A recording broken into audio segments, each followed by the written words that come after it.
இதா வந்துட்டாங்கல்ல, மும்மொழி கொள்கை, இந்தி திணிப்பு இதையெல்லாம் தமிழ்நாடு அரசும், தமிழக மக்களும் 50 வருஷத்துக்கு மேலே எதிர்த்து நின்றுக்கிட்டு இருக்காங்க.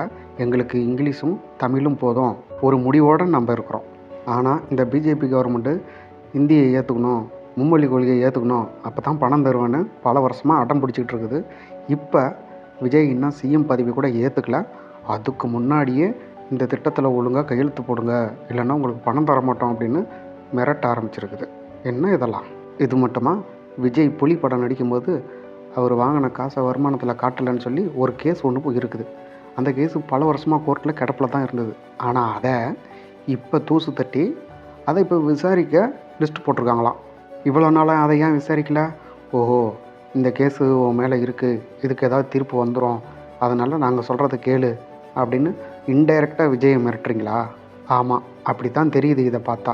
அப்போது தாவேக்கா தம்பி தங்கைகள் நல்லா தெரிஞ்சுக்க வேண்டியது, உங்களுக்கு எதிரி பிஜேபி தான், திமுக இல்லை. பிஜேபி உங்களுக்கு மட்டும் எதிரி இல்லை, ஒட்டுமொத்த தமிழ்நாட்டுக்குமே எதிரி.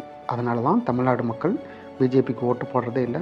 பிஜேபி கூட யாராவது கூட்டணி வச்சாலும் அவங்களையும் தோக்கடிச்சிருவாங்க.